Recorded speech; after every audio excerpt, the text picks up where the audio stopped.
If you've ever finished a book, closed the final page, and immediately thought this would be unbelievable on screen, 2026 is your year. Because the next wave of book-to-screen adaptations isn't just about popularity anymore. It's about literary depth meeting prestige television, about beloved novels being reimagined by the same studios behind award-winning dramas, binge-worthy limited series, and cinematic universes that dominate cultural conversation. In today's episode, we're diving deep into 15 books being adapted into TV series and movies, expected to arrive between 2025 and 2027, with 2026 as the epicenter. These are high-confidence adaptations, projects with studios attached, casts announced, scripts written, and cameras either already rolling or about to. This isn't a list. This is a story-by-story journey into worlds that started on the page and are now stepping into the spotlight. So grab your tea, settle in, and let's begin with the adaptations that are shaping the future of prestige storytelling.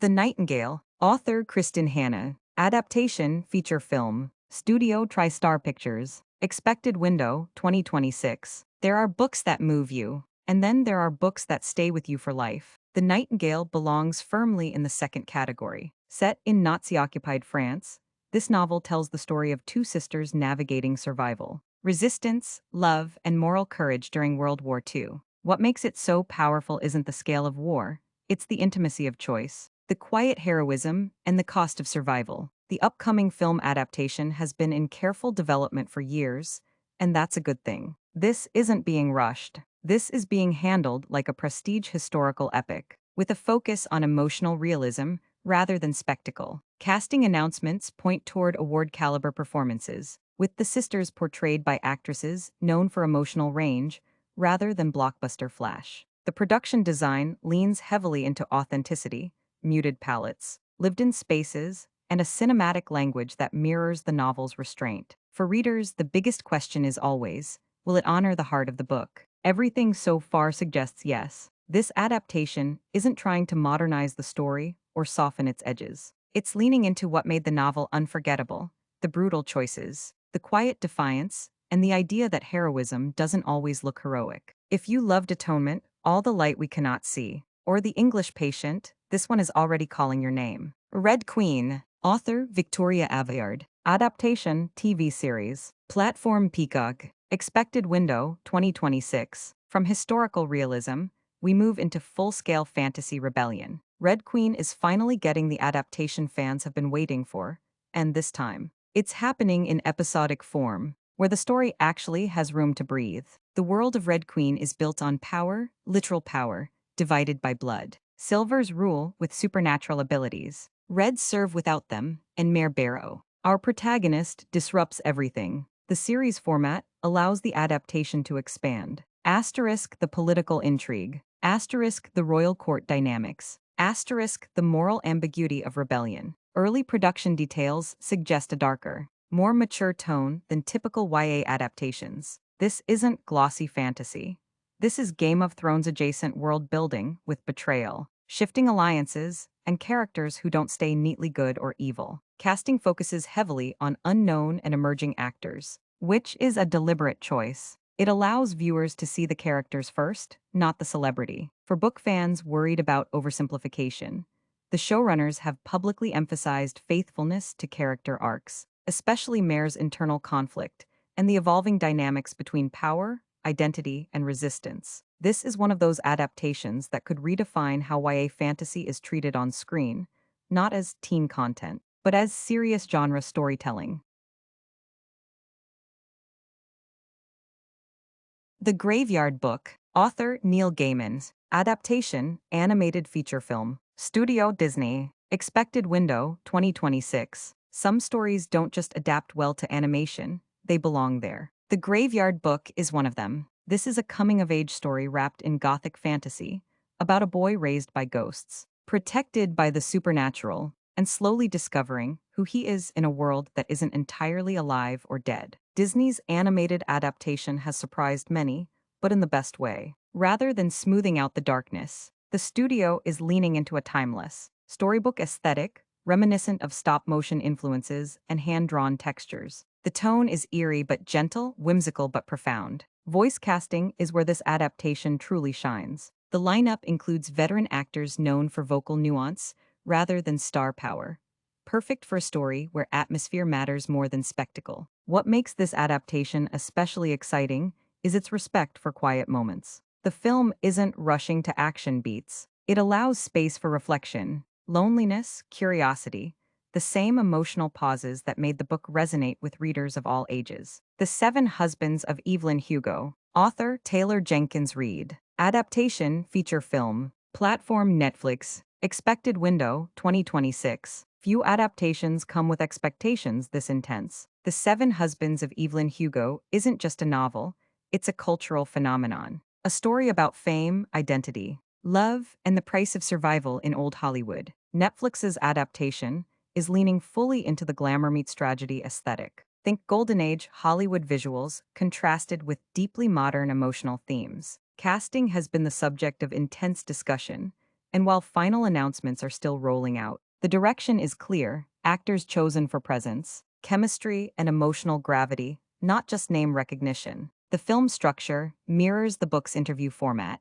allowing the story to move fluidly between past and present, between the myth of Evelyn Hugo and the woman beneath it. What matters most here is tone, and all signs point to a film that understands that this isn't a romance, it's a story about control, sacrifice, and self-authorship. This adaptation isn't trying to make Evelyn likable. It's trying to make her real. The Atlas 6, author Olivia Blake, adaptation TV series, platform Amazon Prime Video, expected window 2026. And finally, we arrive at one of the most anticipation-heavy adaptations of the decade. The Atlas 6 is dark academia distilled, secret societies, intellectual obsession, moral compromise, and characters who are brilliant, flawed, and dangerous in equal measure. Amazon Prime series adaptation is positioning this as a slow-burn psychological fantasy, not a fast-paced action show. The emphasis is on dialogue, power dynamics, and the terrifying idea that knowledge itself can be weaponized. The ensemble cast is intentionally diverse in skill and energy, each actor embodying a different philosophy of power. Early table reads reportedly focused heavily on character tension, suggesting that this adaptation understands where the story's true stakes lie. This isn't about magic spells, it's about ambition, manipulation, and what people are willing to sacrifice to belong. For readers who loved the book's complexity, this series looks ready to meet you at that depth. And that's just the beginning. These 5 adaptations alone show us where book-to-screen storytelling is headed. Slower, smarter, emotionally richer, and unapologetically complex. Now we shift gears, because the next set of adaptations aren't just critically anticipated, they're emotionally owned by readers. These are the books that sparked fandoms, ignited endless online debates, inspired fan art, theories, and rereads. And in 2026, they're stepping into the spotlight, where expectation is sky-high and scrutiny is relentless. Let's talk about the adaptations that could dominate timelines, streaming charts, and cultural conversation. Fourth Wing, author Rebecca Yarros, adaptation TV series, platform Amazon Prime Video, expected window 2026. Few books in recent years have exploded like Fourth Wing. This isn't just fantasy, it's military academia meets dragons. With high emotional stakes and brutal consequences, readers didn't just enjoy this book, they devoured it. Amazon Prime's adaptation understands exactly why. The series leans hard into tactical training sequences, asterisk ruthless competition, asterisk the ever-present threat of death. Dragons are not cute companions here, they're intelligent, dangerous, and selectively loyal. Early VFX development emphasizes scale and weight, ensuring the dragons feel mythic rather than ornamental. Casting choices reflect physical credibility. Actors trained extensively in combat choreography, endurance movement, and emotionally restrained performances. Violet's character arc, from underestimated survivor to strategic force, is being treated as the emotional spine of the show. This adaptation isn't softening the story, it's sharpening it. If done right, Fourth Wing could become the defining fantasy series of the late 2020s. The Silent Patient, author Alex Michaelides, adaptation feature film, Studio New Regency, expected window 2026. Some stories are built for cinema, and The Silent Patient is one of them. A woman shoots her husband and never speaks again. A therapist becomes obsessed with uncovering why. The adaptation leans into psychological claustrophobia, using silence as a narrative weapon. This isn't a loud thriller, it's unsettling, slow, and deeply uncomfortable, just like the book. Casting focuses on internalized performance, actors who can communicate fear, obsession, and instability through minimal dialogue. Cinematography relies heavily on controlled framing and restrained color palettes, reinforcing the sense that nothing and no one is fully trustworthy. The challenge here isn't the twist, it's the atmosphere, and everything we know so far suggests the filmmakers understand that. An Ember in the Ashes, author Sabatehir, adaptation TV series, platform Hulu, expected window 2026. This is the adaptation fantasy readers have waited nearly a decade for. An Ember in the Ashes blends Roman-inspired imperialism with rebellion, mythology, and moral complexity. Hulu's series adaptation is positioning this as a character-first epic, not just a rebellion narrative. The show expands cultural hierarchies, political indoctrination, psychological cost of violence. Casting is notably global, reflecting the book's cultural texture. The series doesn't romanticize brutality. It examines how systems of power corrupt both the oppressed and the enforcers. This isn't escapist fantasy. It's fantasy that asks hard questions. People We Meet on Vacation. Author Emily Henry. Adaptation feature film. Platform Netflix. Expected window 2026. Every once in a while, a book captures a feeling so precisely that readers don't just remember the plot, they remember who they were when they read it. People We Meet on Vacation is that book. At its heart, this story isn't about exotic destinations or picture-perfect romance.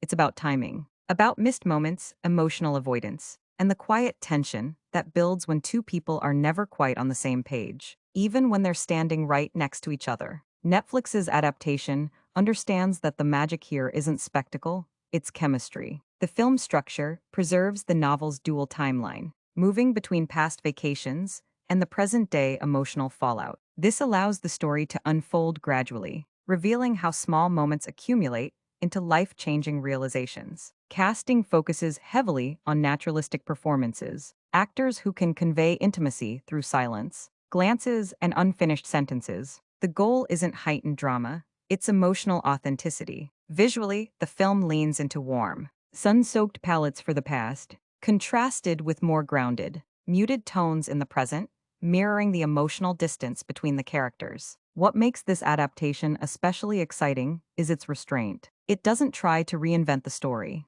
It trusts the source material, and it understands that the most powerful love stories aren't about grand gestures. They're about finally telling the truth. For fans of slow burn romance, friends to lovers storytelling, emotionally intelligent rom-coms, this is shaping up to be one of the most rewatchable literary adaptations of the decade. The House in the Cerulean Sea, author T.J. Klune, adaptation feature film, platform Netflix, expected window 2026. Not every adaptation needs darkness to be powerful. The House in the Cerulean Sea is gentle, whimsical, and deeply human. Netflix's adaptation preserves that softness, focusing on found family, acceptance, and quiet transformation. The production design leans into storybook realism, bright but grounded, magical but lived in. Casting favors warmth and chemistry over star power. This film isn't chasing spectacle, it's offering comfort, and in a landscape dominated by intensity. That might be exactly why it resonates. These adaptations remind us why readers care so deeply, because stories don't just entertain us, they stay with us. And then there are these. The books that feel risky, the ones readers argue about, the stories people say are too internal, too strange, or too literary to ever work on screen. And yet, 2026 is taking those risks anyway. These final 5 adaptations are the wild cards, the potential failures, and also the potential masterpieces. let's talk about the books no one expected to see adapted, and why they just might redefine what book-to-screen storytelling can be. Babel, author R.F. Kuang, adaptation feature film, studio Lionsgate, expected window 2026. There was a time when people said Babel was unfilmable, too intellectual, too political, too dependent on language itself. And yet, that's exactly why it's being adapted. Set in an alternate history Oxford, where translation fuels empire and magic. Babel is a story about power, colonization, resistance, and the violence embedded in knowledge. The film adaptation approaches this carefully. Instead of simplifying the ideas, it visualizes them using symbolic imagery, mirrored language structures, and sharply defined character perspectives. Casting emphasizes intellectual presence over physical dominance. These characters live in thought, contradiction, and moral tension, and the performances reflect that. This is not a comfortable film. It's meant to provoke debate, discomfort, and reflection. And if it succeeds, Babel could become one of the most talked about literary adaptations of the decade. The Poppy War, author R.F. Kuang, adaptation TV series, platform Amazon Prime Video, expected window 2026-2027. Yes, another Kuang adaptation. And no, this isn't a coincidence. The Poppy War is brutal, unflinching, and intentionally difficult. It blends epic fantasy with historical trauma, asking whether power can ever be wielded without destruction. Amazon series adaptation is treating this as a long arc tragedy, not a hero's journey. The show emphasizes consequence. Every choice leaves scars. The casting process has been deliberate and culturally grounded, with advisors ensuring the adaptation avoids spectacle-driven violence in favor of narrative accountability. This series will not be for everyone, but for viewers willing to engage deeply. It could become one of the most emotionally devastating fantasy adaptations ever made. The Girl with the Dragon Tattoo, author Stieg Larsson, adaptation TV reboot series, platform Netflix, expected window 2026. Some stories refuse to fade. The Girl with the Dragon Tattoo is being rebooted again, but this time as a long-form prestige TV series, allowing the story to unfold with greater psychological depth. This adaptation leans heavily into Nordic noir aesthetics, cold palettes, moral ambiguity, and an almost oppressive sense of silence. Lisbeth Salander's character is treated with particular care. The series avoids glamorizing her trauma, focusing instead on autonomy, intelligence, and survival. The episodic format allows side characters and investigative threads to breathe, something previous film versions couldn't fully explore. This isn't nostalgia, it's reinvention. Mexican Gothic, author Silvia Morno Garcia, adaptation feature film, studio Searchlight Pictures, expected window 2026. If atmosphere were a genre, Mexican Gothic would own it. This is Gothic horror drenched in color, decay, and psychological dread. The film adaptation understands that the house itself is a character, alive, watching and rotting from the inside. The cinematography leans heavily into contrast, beauty versus corruption, elegance versus horror, control versus autonomy. Casting prioritizes expressive subtlety. The horror here isn't jump scares, it's slow realization. This adaptation is aiming to sit alongside Crimson Peak and the others, not as shock cinema, but as elegant unease. Station 11, author Emily St. John Mandel, adaptation, feature film, new interpretation, studio A24, expected window 2026-2027. Ending this list is a book that feels more relevant every year. Station 11 isn't about apocalypse, it's about what remains. This new film interpretation focuses less on collapse and more on memory, art, and connection. A24's involvement signals a deeply introspective approach. Quiet scenes, fragmented timelines, and emotional resonance over plot urgency. The cast ensemble is intentionally low profile, allowing the story itself to take center stage. This isn't spectacle, it's reflection, and as a closing note for this entire episode, it feels fitting. And there you have it. 15 books,